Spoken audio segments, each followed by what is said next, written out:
Debate live बड़ी बहस मध्य प्रदेश में आपका स्वागत है। मैं हूं आपके साथ कुलेश्वर पांडे। मध्य प्रदेश में विश्व सिकल सेल दिवस पर ओमकारेश्वर से एक ऐतिहासिक संदेश सामने आया। राष्ट्रपति द्रौपदी मुर्मू ने राष्ट्रीय सिकल सेल एनीमिया उन्मूलन मिशन की सराहना करते हुए कहा कि यह जनजातीय स्वास्थ्य सुधार की दिशा में बड़ा कदम है। देश में 7 करोड़ और मध्य प्रदेश में 1 करोड़ 32 लाख से अधिक लोगों की स्क्रीनिंग हो चुकी है। सवाल यहाँ है कि क्या भारत अब इलाज से आगे बढ़कर रोकथाम आधारित स्वास्थ्य मॉडल अपना रहा है? क्या ये विकसित भारत 2047 की असली नींव है? आज इसी पर करेंगे चर्चा। सबसे पहले देखिए हमारी एक खास रिपोर्ट।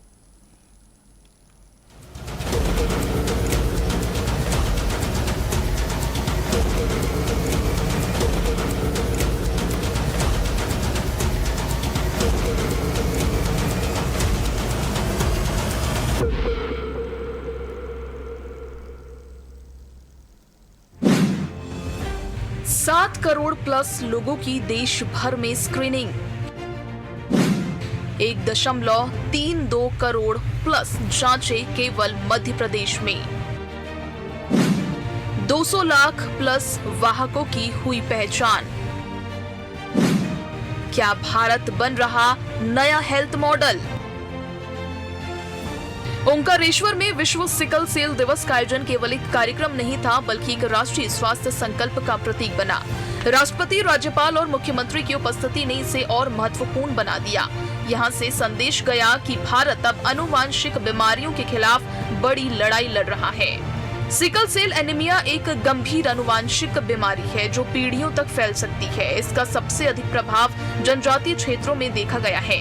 इस चुनौती को देखते हुए 2023 में प्रधानमंत्री नरेंद्र मोदी ने शहडोल से राष्ट्रीय सिकल सेल मिशन की शुरुआत की थी।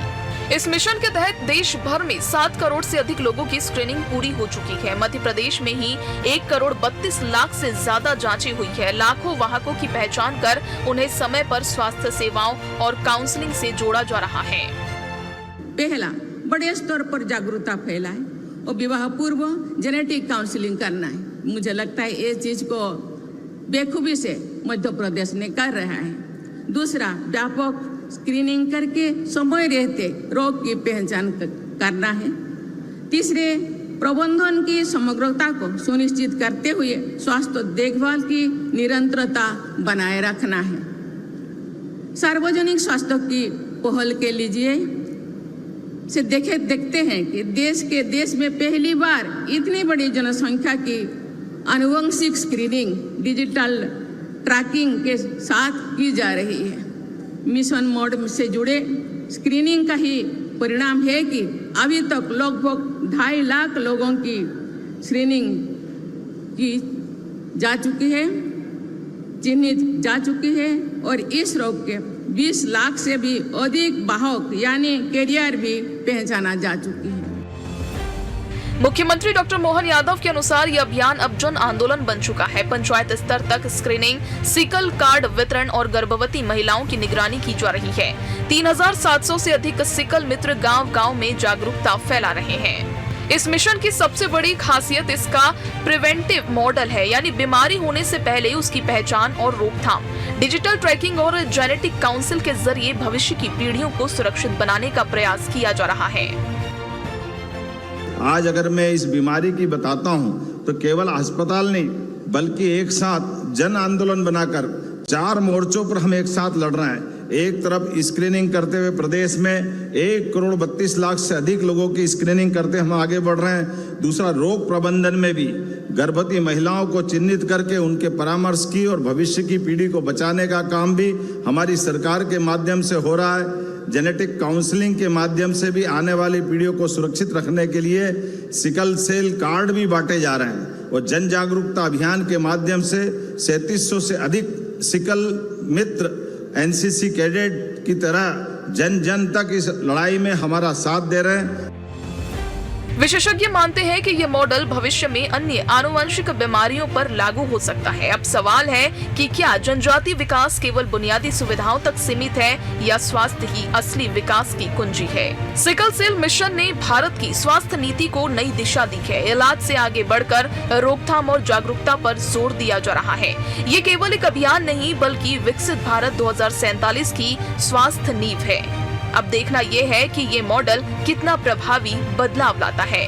Bureau report, TV 24।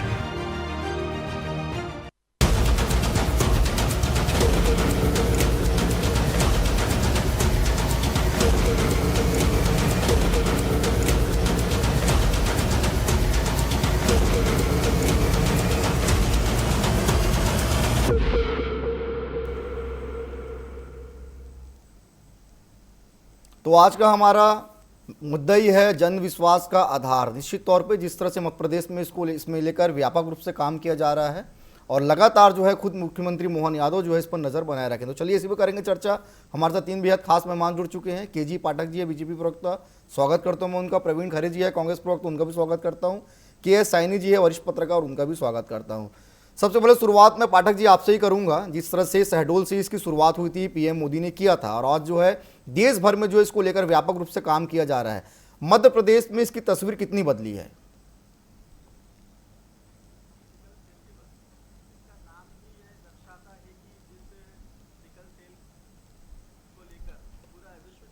जी केजी पाठक जी, अपना ऑडियो म्यूट है, उसे अनम्यूट कर लीजिएगा।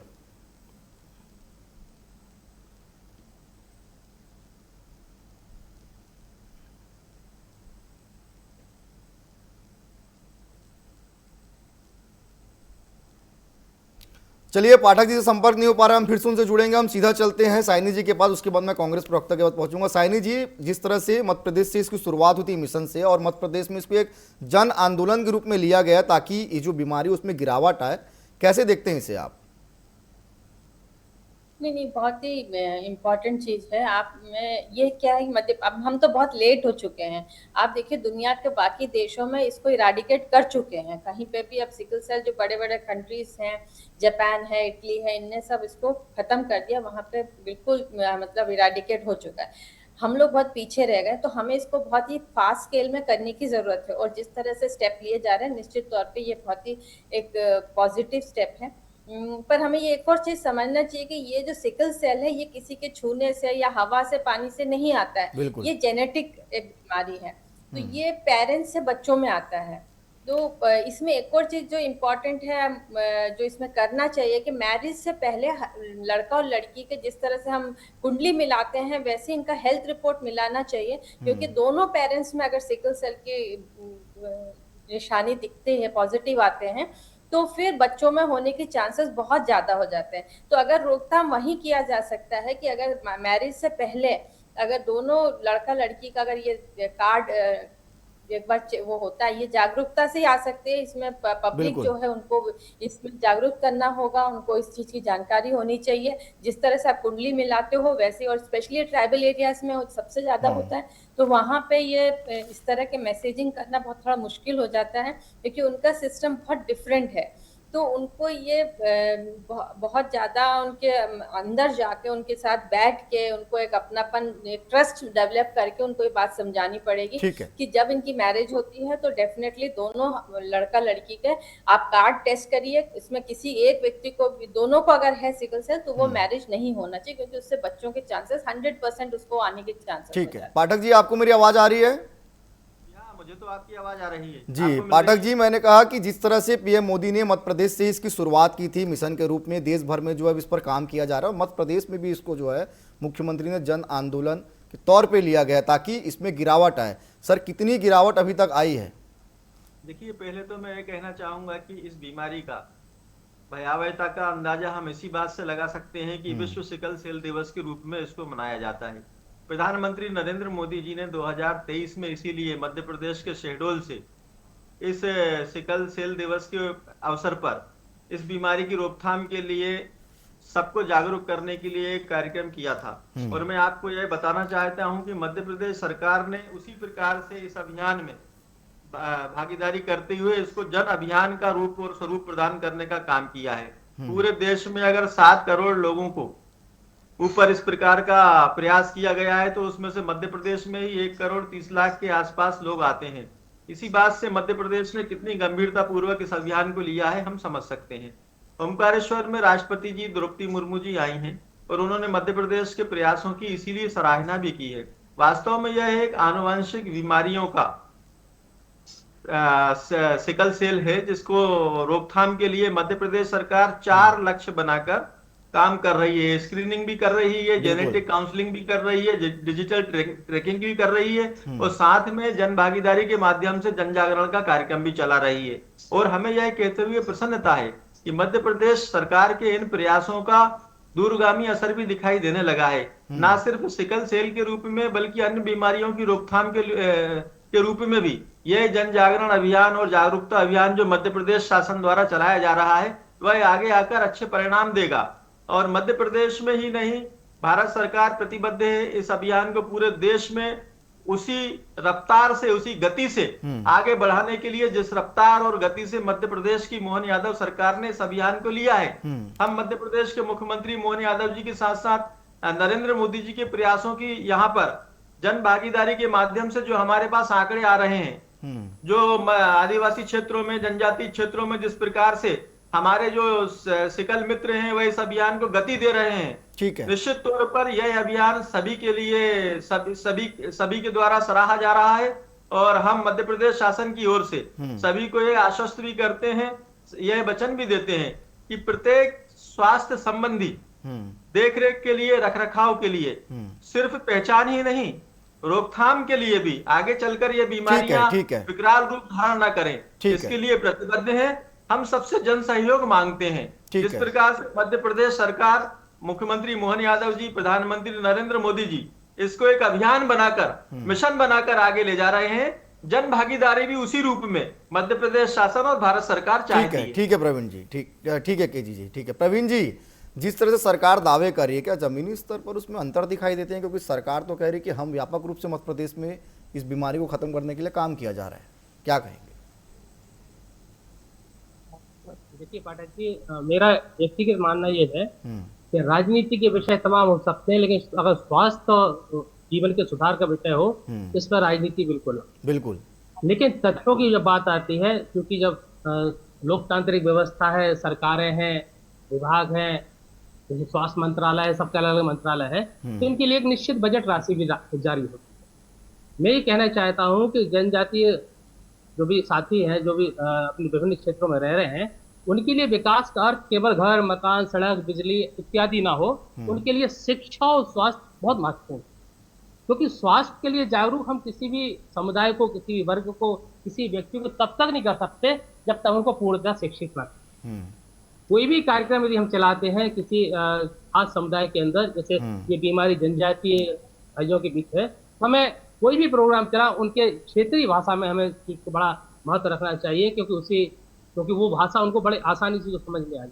सरकारी प्रोग्राम चलते हैं, अच्छी बात है, लेकिन पारदर्शिता होना चाहिए, हमारा प्रतिबद्धता, वचनबद्धता बिल्कुल हमारी पूरी हो, इसमें कोताही न बरती जाए। अब चूंकि राजनीति की बात आती है, जैसे हमारे भाजपा के प्रवक्ता साथी और वरिष्ठ पत्रकार जो सानी मैडम, उन्होंने कहा, मैं सभी बातों से सहमत करता हूँ। लेकिन अगर किसी व्यक्ति के जीवन में सुधार आता है, किसी समुदाय के जीवन में सुधार आता है, किसी वर्ग के जीवन में सुधार आता है, ये किसी को बुरा नहीं लगता। लेकिन ये केवल ये राजनीति तक सीमित ना हो जाए, इसका ख्याल सत्ताधारी हमारे सरकारों को भी रखना होगा और समाज में जिम्मेदार लोगों को भी रखना होगा। साथ ही मैं कहना चाहता हूँ कि जनजातीय क्षेत्रों में बदलाव आए, ये प्रतिबद्धता होनी चाहिए, क्योंकि उनको भी समानता से और मुख्य धारा में जीने का अधिकार है। बिल्कुल। केवल बजट की में हेरा फेरी ना हो, पैसों का दुरुपयोग ना हो, और केवल चुनावी राजनीति तक वोट बैंक तक सिमट के न रह जाए। क्योंकि हम जिस तरह से देख रहे हैं आदिवासियों के लिए वर्तमान की सरकार में क्या रवैया है, तो सामने आ रहा है, इसलिए चिंता होती है, क्योंकि किसी के जीवन भावना का खिलवाड़ ना हो। ठीक है साइनी जी, क्या लगता है, क्या स्वास्थ्य जो मिशन चलाया जा रहा है सिकल सेल का, क्या एक बड़ा बदलाव है ये देश भर में? बिल्कुल, ये जिस तरह से इस मुहिम को लिया गया है, आप देखिए 2023 में इसका अनाउंस किया गया था, प्रधानमंत्री ने शेड्यूल से किया, और अभी जो 25-26 आ गया है अभी, तो इसमें इतने ही समय में हमने अगर 1 करोड़ के ऊपर लोगों का स्कैनिंग कर चुके हैं, जिस तरह से डाटा बता रहा है, तो वो अगर हम उसको सही मान के चले तो निश्चित तौर पे एक अच्छा कदम है। लेकिन इसमें मैंने जैसे आपको कहा कि इसमें सिर्फ आप एक ही पहलू पे काम करेंगे तो काम नहीं चलेगा। जिस तरह से हम ये स्कैनिंग कर रहे हैं, उसके साथ ही ये देखना होगा कि आने वाली जो पीढ़ी है, जो बच्चे हैं, उनमें ना आए। तो उसका यही रहेगा कि आप जब मैरिज से पहले ही इस चीज को रोके कि दोनों अगर पेरेंट्स में अगर है तो वो आप उनको वो शादी के बंधन में ना बंधे। और आप जिस तरह से बाकी चीजें हम देखते हैं कि कुंडली देखते हैं, ये देखते हैं, तो उससे क्या होगा कि हमारा काम भी जल्दी हो जाएगा, इरेडिकेशन फास्ट होगा। क्योंकि एक पीढ़ी से दूसरे पीढ़ी में जब जाते हैं, दूसरी पीढ़ी में हम पहले ही रोक दें, तो ये जो चीजें हैं इसमें जागरूकता की बहुत जरूरत है। क्योंकि ट्राइबल बेल्ट वैसे ही हमारी बात को बहुत ज्यादा मतलब वो थोड़ा ट्रस्ट फैक्टर वहाँ काम करती है। तो अगर ट्राइबल्स में हम जाके कुछ बात कहते हैं तो उन्हें थोड़ा टाइम लगता है समझाने में, ठीक है। और वो इतने जल्दी विश्वास नहीं करते। पर जैसे कोविड में हमने किया था, आपको ध्यान हो कि सभी जगह जाके हमारे जो आशा कार्यकर्ता वर्कर्स है उन्होंने जाके किया था। इसी तरह से एक जागरूकता अभियान करना होगा, लोगों को जागरूक करना होगा और इस चीज के बारे में उनको नॉलेज भी देना। ठीक है पाठक जी, क्या लगता है कि 2047 तक सिकल सेल मुक्त भारत हो जाएगा, भारत से सिकल सेल मुक्त हो जाएगा जिस तेजी के साथ आप लोग काम कर रहे हैं? बिल्कुल, प्रयास हम 2047 से पहले ही सिकल सेल मुक्त भारत बनाने का कर रहे हैं। इसीलिए मध्य प्रदेश के मुख्यमंत्री मोहन यादव जी ने कहा भी है कि हम मध्य प्रदेश में इस मिशन को जन आंदोलन के स्वरूप में चला रहे हैं। मैं मेरे मित्र प्रवीण खरे जी की बातों से पूर्णतः सहमत हूं। हम सब मिलकर, प्रवीण खरे जी भी उसमें सम्मिलित हैं, पूरे देश की जनता जनार्दन उसमें सम्मिलित है, हमारी वरिष्ठ पत्रकार जी साइनी जी बैठी हैं, हम सब मिलकर इस चुनौती का सामना, जो छोटी छोटी चुनौतियों से बलकर विकराल समस्याएं बनती हैं, चाहे वह स्वास्थ्य संबंधी हो चाहे अन्य समस्याओं से संबंधित हो, हम सब मिलकर उनका निराकरण करेंगे। तो निश्चित मानिए सरकार के प्रयास भी सार्थक सिद्ध होंगे और जनता भारतीय जनता पार्टी के रूप में भारतीय जनता पार्टी का, कांग्रेस पार्टी के रूप में कांग्रेस पार्टी का, पत्रकार जगत के रूप में पत्रकारों का भी मूल्यांकन करेगी, उनका सम्मान भी करेगी। हम सभी का यह प्रथम दायित्व है कि मध्य प्रदेश ही नहीं देश इस प्रकार की जितनी भी बीमारियां हैं या समस्याएं हैं उनसे जल्दी से जल्दी किस प्रकार मुक्त हो। इसीलिए प्रधानमंत्री जी ने इसको एक अभियान के रूप में लिया और मध्य प्रदेश सरकार के मुख्यमंत्री मोहन यादव जी ने प्रधानमंत्री जी की मंशा को उसी अनुपात में या उसी तेजी से आगे बढ़ाने का भी काम किया है। आज हम देख रहे हैं, अभी आपने आपकी रिपोर्ट में भी बताया कि देश भर में 7 करोड़ स्क्रीनिंग की गई है, जिसमें से 1 करोड़ 32 लाख तो सिर्फ मध्य प्रदेश में है। इससे मध्य प्रदेश के सद प्रयासों को का हम आकलन कर सकते हैं। और बड़ी बात यह है कि यह सिर्फ बीमारियों की पहचान तक सीमित नहीं है, बल्कि रोकथाम की दिशा में आगे ले जाने के लिए मध्य प्रदेश सरकार इसका निरंतर प्रयास कर रही है। और हम मध्य प्रदेश के जनता जनार्दन को, रहवासियों को यह वचन देते हैं सरकार की तरफ से कि यह जो प्रयास है निश्चित ही शीघ्र ही सार्थक सिद्ध होगा और इस तरीके की जितनी भी आनुवांशिक बीमारियां हैं इस मिशन के आगे आने से उन सब की पहचान भी समय पर होगी और उनको पीढ़ी दर पीढ़ी आगे बढ़ने से जो हम सदियों से उसका स्वरूप देखते चले आ रहे हैं उसको भी विराम लगेगा। मध्य प्रदेश के मुख्यमंत्री सबका आह्वान करते हैं, ठीक है, सबका आह्वान करते हैं, प्रवीण खरे जी का भी आह्वान करते हैं और हमें बड़ी उम्मीद है कि प्रवीण खरे जी जैसे लोग, अच्छे लोग इस भारत में और मध्य प्रदेश में बहुत बड़ी मात्रा में उपस्थित है। हम सब मिलकर इस पर विजय प्राप्त बिल्कुल, जब ऐसे मुद्दे आए तो पक्ष विपक्ष दोनों को साथ रहना भी जरूरी है ताकि सिकल सेल जो है वो मध्य प्रदेश से मुक्त हो पाए। ठीक है प्रवीण जी, जनजातीय क्षेत्र की बात हो रही है, जनजातीय क्षेत्र में क्या लगता है आज भी तो स्वास्थ्य व्यवस्था जो है वो अपर्याप्त है कि पहले से बेहतर है? जी देखिए, सबसे बड़ी बात है वहाँ जागरूकता के लिए हमारा उनके प्रति रवैया कैसा, मतलब मन में पारदर्शिता कि उनको हम कितना क्या करना चाहते हैं। हमारी नजर उनकी वन संपदा पर ना हो केवल, उनकी खनिज संपदा पर ना हो केवल, क्योंकि भारत देश की मूल पहचान हमारे आदिवासी वनवासी साथी भाई, क्योंकि हमें अपने देश की रीत संस्कृति को यदि बचाना है तो उनके संरक्षण पर भी हमें काम करना है। पैसे कमाने के लिए दुनिया में बहुत सारा क्षेत्र पड़ा है, जब हमारे पास जल जंगल जमीन नीति नहीं रहेगा तो इस क्षेत्र में हमारा वजूद भी नहीं रहेगा। दूसरी चीज में एक चीज और बताना चाहता हूँ, जो हमारे वरिष्ठ पत्रकार साथी इन्होंने बात बताई है कुंडली मिलाने के लिए, तो मैं एक छोटी सी एक लाइन जोड़ना चाहता हूँ। हर कुनबे की, हर जाति की, हर समुदाय की एक रीति रिवाज परंपरा होता है। वहाँ बड़ी चुनौती होगी कि कुंडली की तरह इसको मिलान किया जाए, क्योंकि उसको बड़ी गहराई से उनकी भाषा, क्षेत्रीय भाषा के तौर पर उनके जब उनके बीच में मित्रगण पहुंचेंगे तभी उनके विश्वास को जब जीता जाएगा तब वो इतनी गहराई से बात करेंगे। आज हम अन्य पढ़े लिखे लोगों के बीच बोलते ना कि अपन कुंडली मिलाते हैं तो हेल्थ बुलेटिन भी हमने चेक करा लें, हमारे सारे रिपोर्ट चेक कराए। आज हमारे समाज के बीच में भी लोग इसको बड़ा अपना अपमान समझते हैं। ये मेरा कहना ये है कि सुझाव बहुत अच्छा है सानी मैडम का, लेकिन इसके लिए क्षेत्रीय भाषा के लोग होने चाहिए और पूरी व्यवस्था में प्रबंधन बड़ा सुनिश्चित हो, मॉनिटरिंग प्रॉपर हो। तो शिक्षा के स्तर पर भी सरकार ईमानदारी से ध्यान दो कि शिक्षा के साथ ही जागरूकता दोनों एक दूसरे के पूरक है। बगैर शिक्षा के हम किसी को जागरूक नहीं कर सकते। बाकी सरकार किसी समुदाय के उत्थान के बारे में बात कर रही है, सभी लोग साथ हैं, लेकिन क्योंकि लोकतांत्रिक व्यवस्था है, हमारा काम है सरकार की नीतियों पे नजर रखना। यदि कहीं गड़बड़ी हो रही तो विपक्ष का काम उनको बताना, और निश्चित तौर पर जब हम बताएंगे नहीं तो आप समझेंगे क्या और बिल्कुल। सुधारेंगे। ठीक है। साइनी जी, क्या लगता है, क्या किसी भी स्वास्थ्य जागरूकता के दवा से ज़्यादा प्रभावी हो सकता है? क्योंकि जब तक जागरूकता वहाँ पे नहीं होगा तब तक लोग समझेंगे नहीं, तो क्या इसमें ज़्यादा फोकस बिल्कुल करना सही चाहिए? बात। जी। वही मैं कहा, जागरूकता सबसे ज्यादा जरूरी है। कोई भी जैसे अभी टीबी का हमने कहा था, टीबी के क्षेत्र में भी ये कहा था कि हमें इसको इराडिकेट करना है, लेकिन अभी तक हम सक्सेसफुल नहीं हो पाए, क्योंकि क्या काम तो हो रहा है लेकिन जागरूकता नहीं है। तो लोग वो जो भी फॉलो करना, रूल्स फॉलो करना है, जिस तरह से आप एक दूसरे से दूर, तो हवा से भी ट्रांसमिट होता है, तो वो हम इतने सक्सेसफुल नहीं कर पाए अभी तक। तो इसी तरह से जो भी हम मिशन करते हैं हेल्थ रिलेटेड, तो उसमें जागरूकता एक बहुत बड़ा पार्ट होता है। ये जो हेल्थ कार्ड बनता है, ये इसका क्या उपयोग करना है, किस तरह से इस बीमारी से लड़ना है, किस तरह से इसको संभालना है, बच्चों में किस तरह से आने जाए, ये सब चीजें जो है, जब तक आप जागरूकता नहीं फैलाएंगे इसमें, और जागरूकता के साथ उनका विश्वास भी जीतना पड़ता है। सबसे बिल्कुल। ज्यादा इंपॉर्टेंट होता है व्यक्ति का विश्वास जीतना। जब तक आप विश्वास नहीं जीतोगे तो वो आपकी किसी बात को नहीं मानेंगे। तो ये दोनों चीजें पैरेलली चलना चाहिए। आप एक तरह जहां आप आइडेंटिफाई कर रहे हैं, हेल्थ कार्ड बना रहे हैं, सिकल सेल के जो भी पीड़ित है उनको आप आइडेंटिफाई करके उनको सलाह दे रहे हैं, उसके साथ ही उनका ट्रस्ट जीतना और उनको जागरूक करना, ये भी उसका एक पार्ट होना चाहिए। नहीं तो आधा अधूरा काम होगा तो कभी ठीक हम है। अपने मिशन तक नहीं पहुंच पाएंगे। ठीक है, चलिए प्रवीण जी, जल्दी से अपनी बात रखिएगा, समय कम है। और मैं केवल एक लाइन जोड़ना चाहता हूँ, जब भी हम किसी बीमारी की जागरूकता के लिए स्पेशल अभियान सरकार द्वारा चलाया जाता है, तो वो उससे लोग डरने लगते हैं। मतलब ये बीमारी डर की न रह पाए, इसमें बड़ी हमें सरकार को ध्यान देना होगा। बिल्कुल। क्योंकि ट्रांसपेरेंट, क्योंकि क्या होता है, कई बीमारी गंभीरता को जो समझाया जाए तो गंभीरता से वो समझ पाए। ठीक है, चलिए, आप तीनों मेहमान हमारे साथ जुड़े, आप तीनों का बहुत धन्यवाद। इस विषय को यहीं पे समाप्त करते हैं। तो जिस तरह से मध्य प्रदेश में लगातार सिकल सेल को लेकर जो है सरकार व्यापक रूप से काम कर रही है और इसको एक जन आंदोलन के तहत जो है काम किया जा रहा है, ताकि मध्य प्रदेश से सिकल सेल की जो बीमारी वो जल्द मुक्त हो जाए। फिलहाल आज के लिए इतना ही, कल किसी और विषय के साथ होगी मुलाकात। मुझे दीजिए इजाजत, धन्यवाद।